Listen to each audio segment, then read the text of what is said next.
So it's Sunday before the big trip here. We're leaving on Friday. So I decided to order a subwoofer. So I'm just working my way through this. So I need to get a 30 amp circuit, which is like number 10 gauge. So I'm just gonna, I've got a ground on here on the power steering reservoir and brake booster reservoir. And then I've got a battery connection on this locking switch here. So I can just hook this on here. This is where I got my radios. I'm using it as a bit of a junction block. It's kind of handy to have it. So I get that. Then I'd already had a hole through the firewall. Let's see if I can get a light on there for you. We'll be able to see it on the inside. Potentially you can see it in there. I got them sleeved with a bit of like 1/2 inch plastic tubing so they don't short out.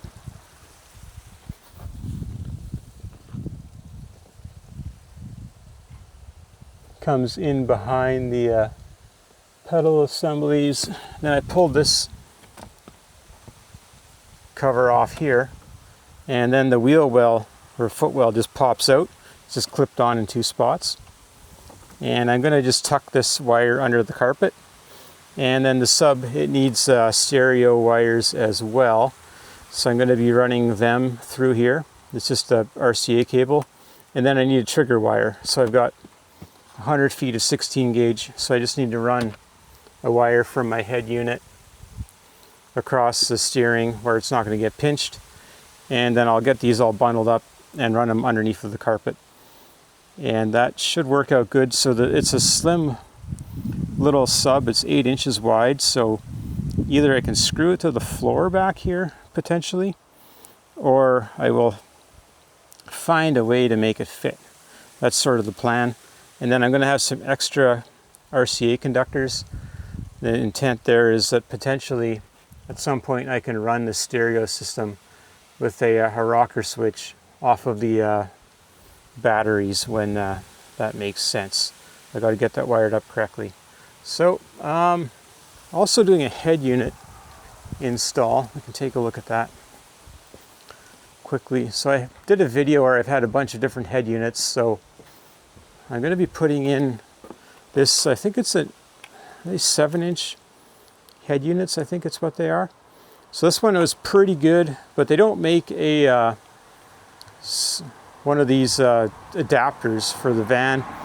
So you need to get a single DIN adapter, which is this guy here. So that'll mount into the van. And then the radio is so big, what you do is you mount it on from here over to here into these screws, so you can access them from the side without any trouble. And then this is just a basic head unit. I did some testing on it, figured out how much memory it had and all that stuff.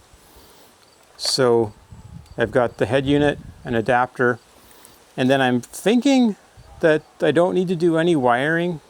There's just like a standard aftermarket plug on the back of this thing. I'm hoping that it just plugs in. If not, I just have to put in some more work and make it work. So that's sort of the plan for today and tomorrow. Pretty much got the wiring roughed in here. So what I said I was going to do here is I've got my RCA cables. I ended up getting a 6-wire RCA cable with different connectors. Like I said, I want to be able to hook up my TV potentially in the back and run the stereo system. We'll see how that goes. Then I pick my route like above the knee panel here underneath of the steering column. So they've wrapped some tape on here to hold up this foam, so I can do the same. Just wrap some electrical tape around to hold these wires down, and that'll work out and be protected in a good spot. And then under the carpet, you can see it here. It won't be on any metal. This guy is sharp, you got to watch out for it. Then there's a big bolt here for holding the seat frame down, or maybe the battery, I'm not too sure. Like, this is a conversion van, obviously. If you've got a standard van, that's fine. You're still going to be looking at doing the same thing.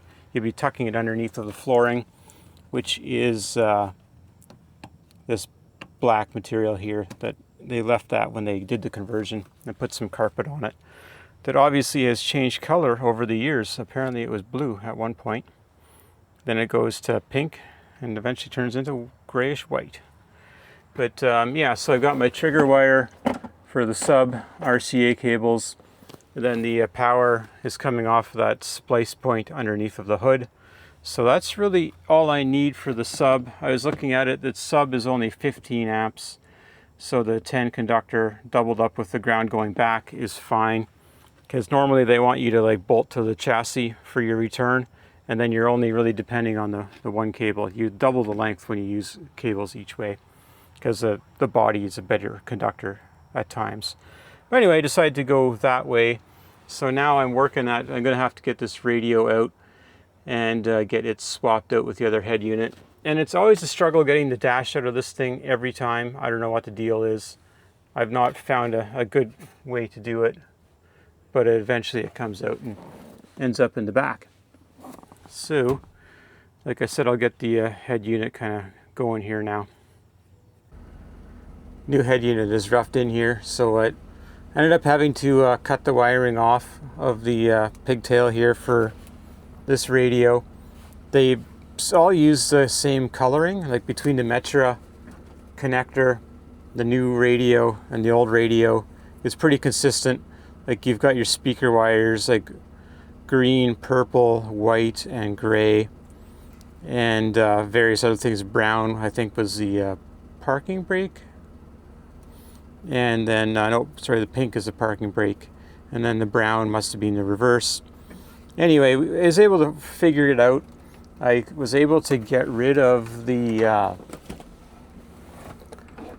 control box for doing the CAN bus, because you don't need it for this radio with this vehicle, because there's no CAN bus available for the radio other than we've got the Metra tone adapter that we've bought separately for this vehicle.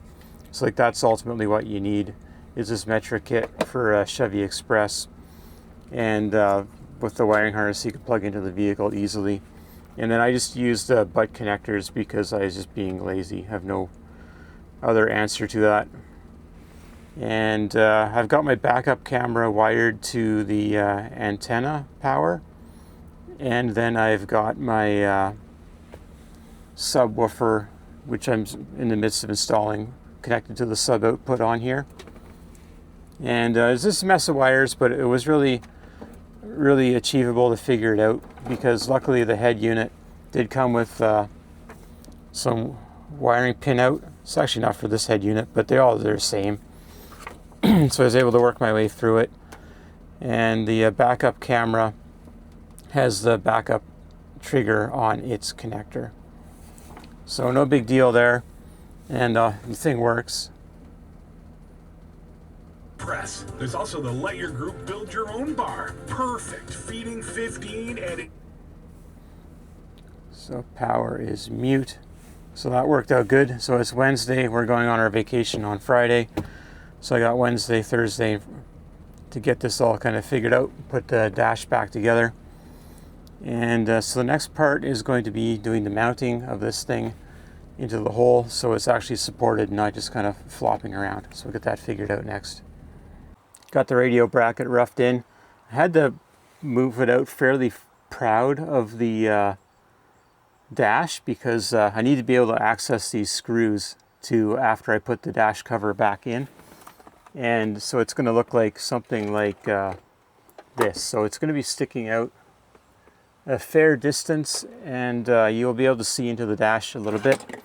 I taped the GPS receiver up in here in the dash. You couldn't put it down on top of the aluminum plate because there's like a pocket there, and I think the newer vans have another pocket underneath of the air vents, possibly, where this aluminum plate is, or aluminum casting rather. So I got to put the dash in now and get it all hooked up. Then I'll be able to reconnect the head unit, and then we will get the sub hooked up after that.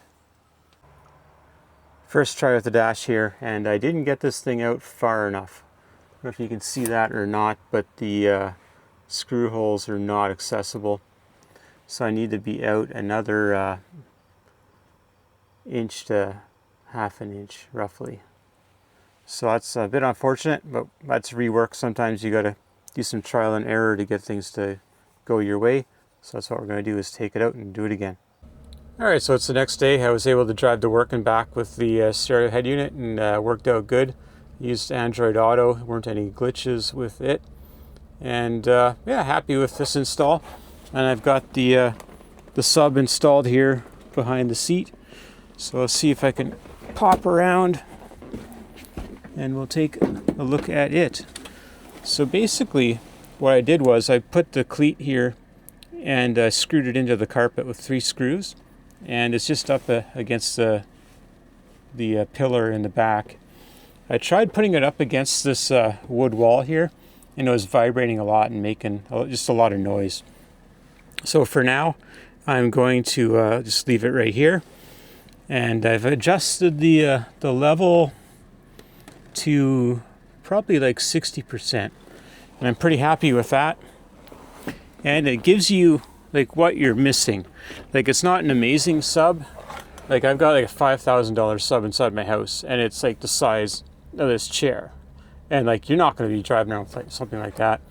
I did have a big sub in one of my vehicles previously, but that's really not what we're after in the camper. We just want something that kind of fit. And it looks like I lost all my radio stations when I disconnected my battery. For sure.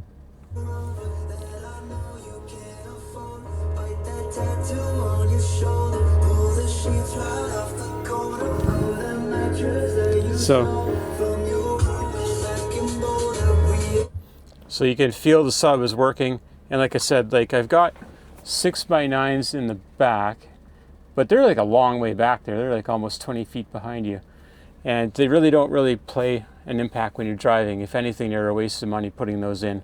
You can only hear them when you're laying in the bed. So we just have, I think they are 4-inch round speakers in the doors, and they don't provide any bass. So having the sub in the van is definitely the way to go. And if you're just mindful of how much space you want to give up, I think this sub was the perfect choice, and this head unit is good. I'm happy I upgraded it over the older Android radio. I think that radio was probably about 10 years old. It was reliable, but I just wanted to go with one that had Android Auto. That was the one thing that was missing. So hopefully you found that useful, and thanks for watching.